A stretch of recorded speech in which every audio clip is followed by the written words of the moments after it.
Boom. Welcome back to the channel. We are looking at SilverTempest today, getting an update on this set, the last full booster box set of the Sword and Shield era, the end of an era. So sit back, relax, and welcome to PokeMarketLab. Introducing today's video sponsor, Sleeved TCG. If you are tired of not getting any product at retail prices, look no further. Sleeved TCG is your secret weapon. Join their thriving Discord community where real-time stock alerts meet fellow collectors. Whether you're hunting that elusive Charizard or just starting your collection, Sleeved has your back. Never miss another restock, never overpay on the secondary market, and the best part is it's completely free. Join Sleeved today and level up your Pokemon experience. Link in the description below.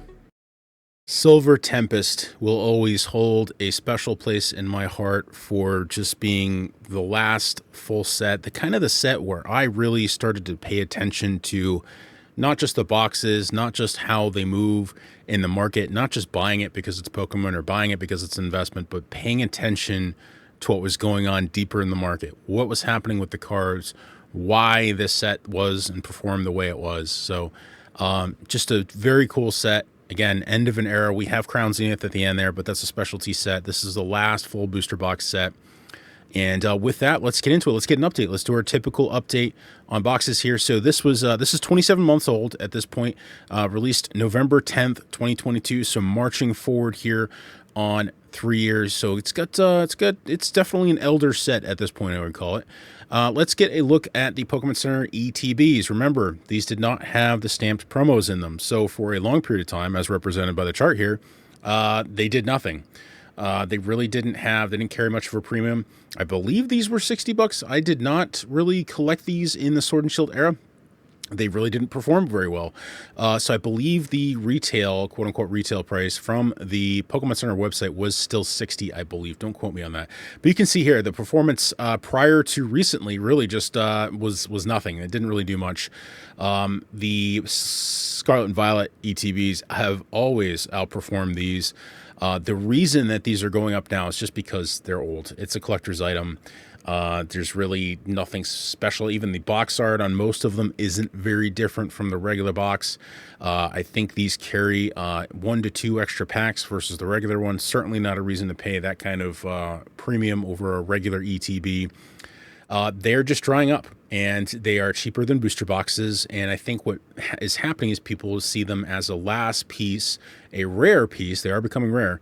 Rare piece of that era and of those sets of that era. So it's a way of getting some exposure to that set, getting a rare product for much less than the cost of a booster box. That is really the selling point. And I guess in the future, I always think of ETBs as a bit of a nostalgia play because most regular people in the market, not people who are super focused on the market like we are, or most people listening to this video. I'm talking kids with their parents, teenagers, anyone who is maybe transient in the Pokemon hobby or loves the hobby, but they just, they open a box or two or a few packs on every release. This is what they're exposed to, ETBs. They're not buying $150 to $200 booster boxes to open. They're getting a $40 to $50 ETB that's next to the checkout lane in Target. That's what they're exposed to. So from a long standpoint, if, a kid is 10 years old, buys an ETB, loves that set, remembers that set, what is he going to get, when he's 20 or 25 or 30 or 40? He's going to get an ETB. He's not going to get a booster box, right? So this could be the nostalgia play. This is going to be something that ages, it ages well. Again, there's nothing crazy expensive inside of it, but just it is that set. So if that set is beloved, this is going to carry somewhat of a premium moving forward. So it's a $140 box, 86% return in the last year. We are looking at everything is going to be listed in 1 year increments here in terms of looking at price returns and charts and everything, just because it is such an older product at this point. $139 is a lot to pay for an ETB. However, the methodology of picking one of these up just to have some exposure to SilverTempest, just because they are rare. There's only 22 listed on TCG Player here.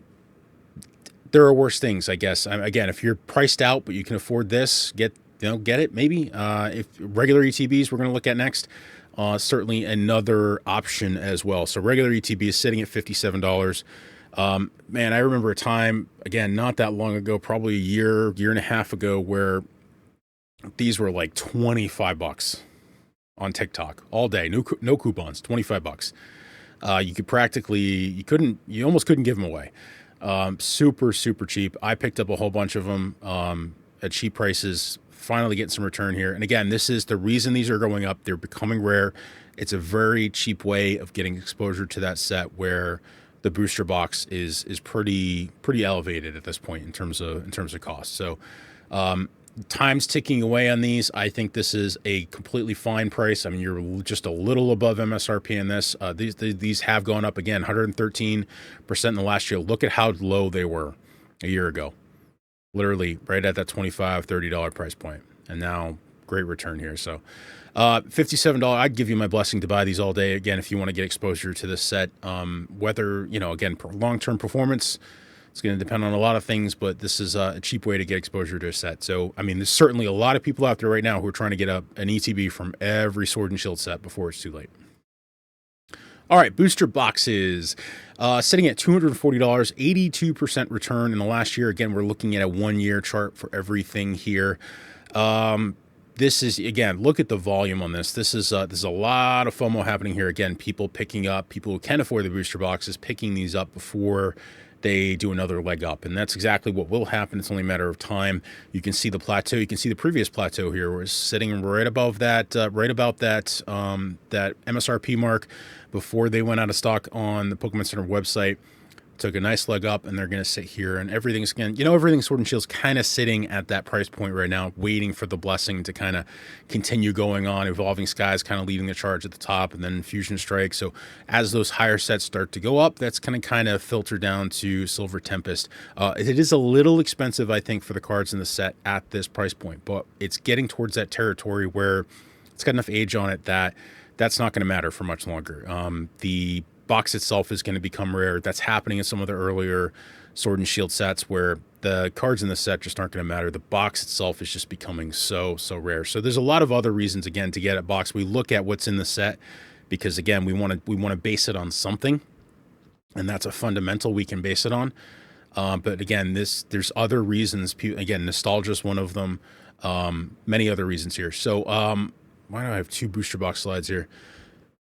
All right, one thing I wanted to talk about here, just again, going back to, when the market inevitably drops again, who knows when that's going to be, just keep in mind, like I was buying these boxes, I'm not smart, I'm not special, I was buying these boxes for $80 a pop in 2023, all day on TikTok, no coupons.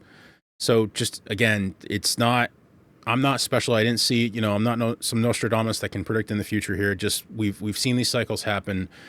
When you can get boxes for $80 a pop, any box of any era at this point, regardless of whether it's perceived as bad or good, would be a steal of a lifetime, right? So just keep that in mind. Next time the market is cheap, or you look at Shrouded Fable and you're like, no one's ever going to want to touch that. Yeah, they will. All right, some booster box comps here. SilverTempest, $239. Lost Origin, around that same time period, just doing amazing things, sitting at $368, 142% return in the last year. Astral at $233, 68% return in the last year. And Brilliant Stars, $287, 80% return in the last year. So keep these prices in mind for a sec. We're going to look at now the total set value. So you can see here, Lost Origin, quite a bit more expensive than the other ones here. So it's deserving of that that booster box price. And you can see SilverTempest was actually higher than, I think, was it higher? Yeah. So a little bit higher than Astral Radiance, but Astral Radiance has a little bit more in terms of set value. So again, Silver is a little overpriced at this point, only $870 of card value in there.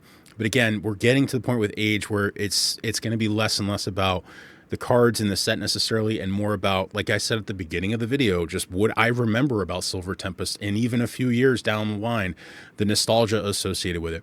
One thing too on SilverTempest, it did get some heavy reprints towards the end there. It might have gotten multiple reprints, but again, I remember, and even in 2023, with it having been a year old at that point, getting reprints, and that amount of volume that hit the market was just enough to depress that price again to that sub $100 price point at a time when most everything in Sword and Shield was really pumping at that point. So again, the population out there of boxes is probably pretty heavy.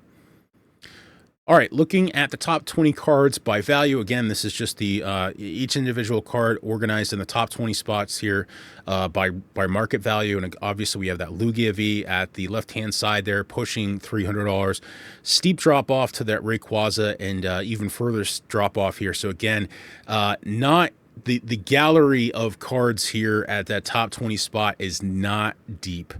So that drop off is a little steep there. It's kind of Lugia or Rayquaza or bust. Certainly, you're not getting your value back when you open a box at this stage. So I would have liked to see a little bit better curve there, but it's got some great cards, but the gallery of those really, really good cards is pretty narrow.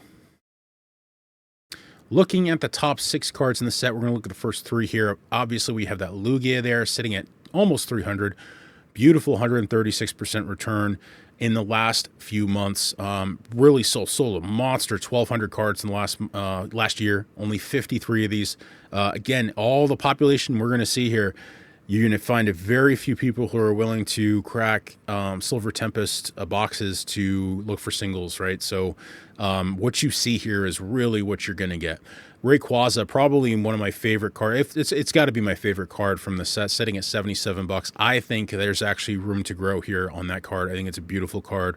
I think that really should be at the $100 price point. Still a great 163% return in the last year, only 80 listed on TCG Player. Look at that, almost vertical gain here right towards the end of 2024. Sitting again plateaued. I think that should be a $100 card, so I think there's some room to go there.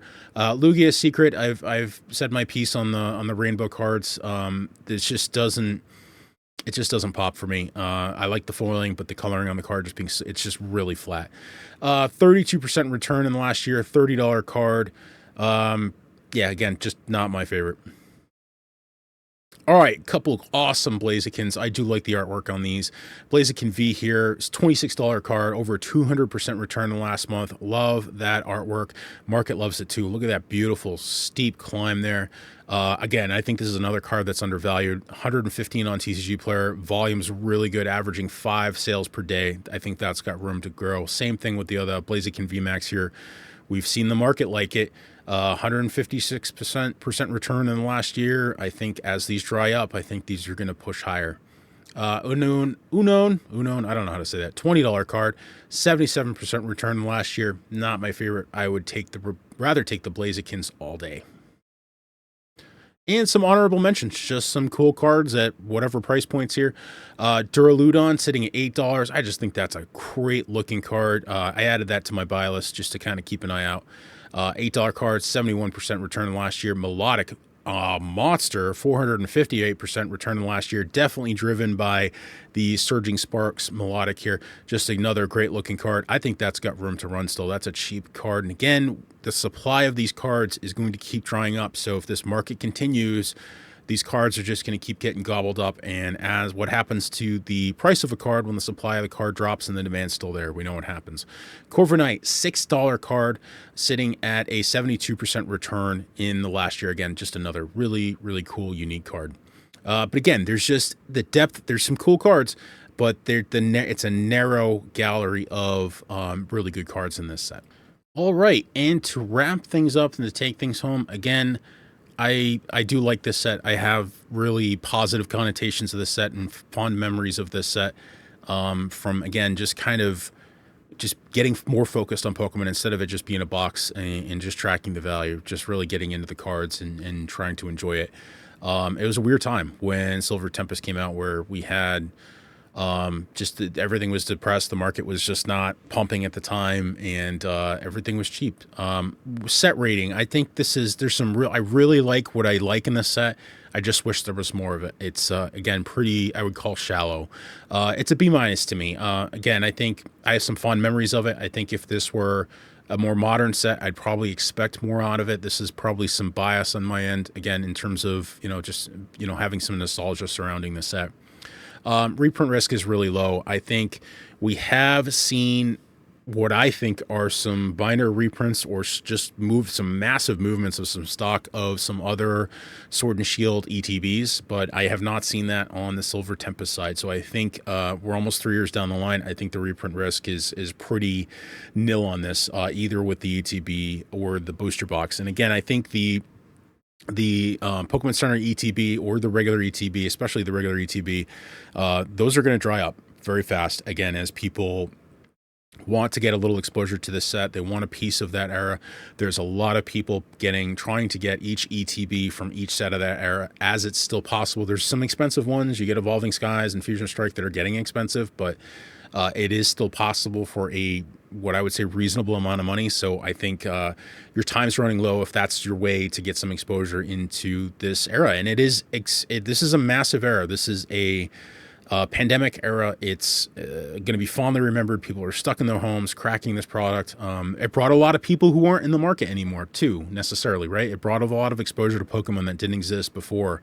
It's a heavily printed era because it's a modern era with a lot of focus, with a lot of people who enjoyed it and just soaked up the product. So, and booster box price target for this. Again, I think the booster box is a little expensive compared to some of the other sets if you're really just looking at card value and what the artwork has in this set. So again, I think a fair estimate, if this market as a whole continues, there's no reason to see this not move up even further. Again, the only thing probably depressing it at this point and keeping it, might keep it down again, is the population of boxes out in the market. It's just it was pretty heavily printed. I remember multiple reprints, or seemed like multiple reprints, at least multiple waves, pretty heavy waves released to the market that really, it was not strong enough at the time.